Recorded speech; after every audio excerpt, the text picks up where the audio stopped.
People who have grown children, children who have moved on. How can I stay sane for the next 18 to 45 years?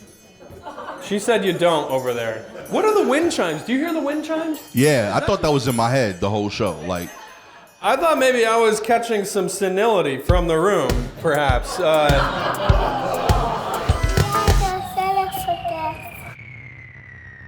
There usually is a weak spot in a show. that's what's awkward about our show next. There's only two of us. So like one of the Yeah. This is our first co-headlining show. Gastor, say hi to the people. Yo, what's good? What's good? What's good? This Friday night, Hyde Park, New York. Have you ever been up here? Nah, never in my life, B. Have you ever walked across a bridge like this?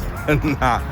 I don't walk in general. I was just looking up the information on the show. If you want to go to our show Friday night, you got to pay $68. Yo, we big money, baby. It's a fundraiser show. Yeah, it's a good cause. Real talk. It's billed as 6 p.m. dinner and show. I'm hoping that means show is at 7. She did say there's 2 mics that will be there. Do we do a half an hour each, and then whoever goes second invite the first one up, and do we see what it feels like on stage together? Yeah, I'm game for that. I'll bring the camera. We can shoot it. Maybe some kind of magic happens. Maybe something terrible happens, and we'll document that too, baby. I don't know where this is, but this is where I am. I'm out here in the sticks.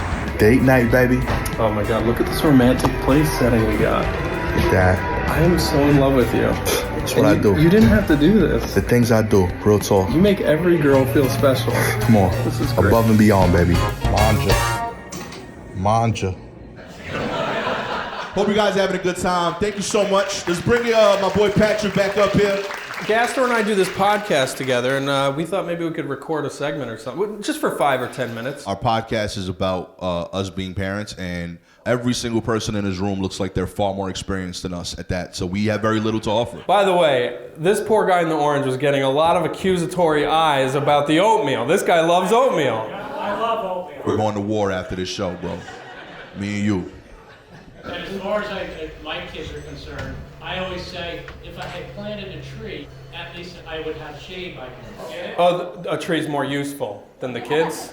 Are the kids not useful? No. How old are your kids? Mine's 3.5. You got? I got 13 and 15. You're in for the fun. Yeah. I've had one sneak out already. They were like 7 blocks away. They went to see a friend, and I only found out because they were lost and needed my help getting back home, which was beautiful. Like, oh man, the comeuppance, you know? Because I was out looking for them so much. I was stressed, but then I had to like relax and play it cool. Like, nah, I knew you was gonna be lost, you know? It was beautiful, you know? They needed it. You gotta be humbled sometimes as a kid. Back to the tree thing. Here's a question I have. Is this a crazy risk to just have the one? Because we're one and done. Is that a mistake? Yeah. Wow. That was a resounding yes.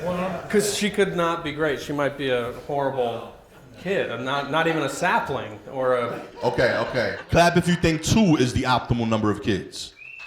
Okay, so I got that nailed. 3?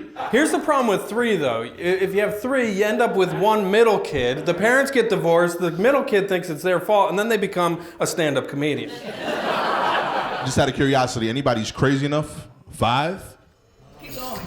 Do you want more? We got 7 between us. Oh, wow. Whoa. And then you merged. We are blended, yeah. Oh, that's beautiful. I married into one, had 2 biologically, got divorced.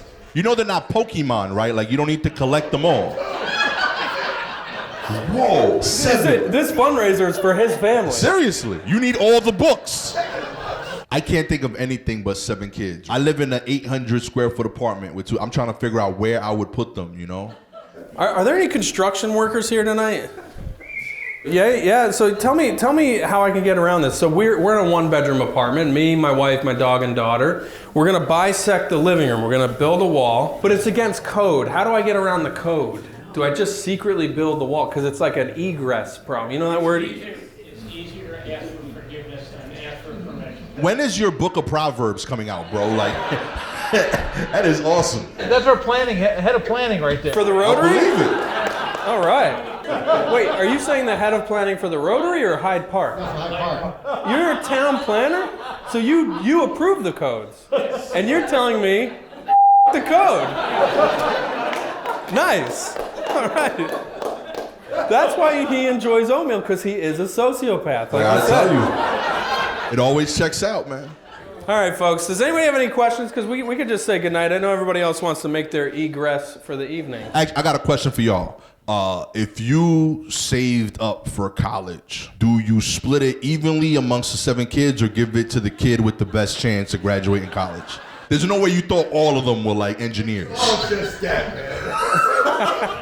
Get used to it. See, 1 kid, 2 kids, 7 kids. It's just that. You never get out of it. Wait, are you the head of finance for the town of Hyde Park? Thank you so much, all of you. Really Thanks, everybody. appreciate We you had a guys. great time. Take care. Have Take a good care. night, y'all.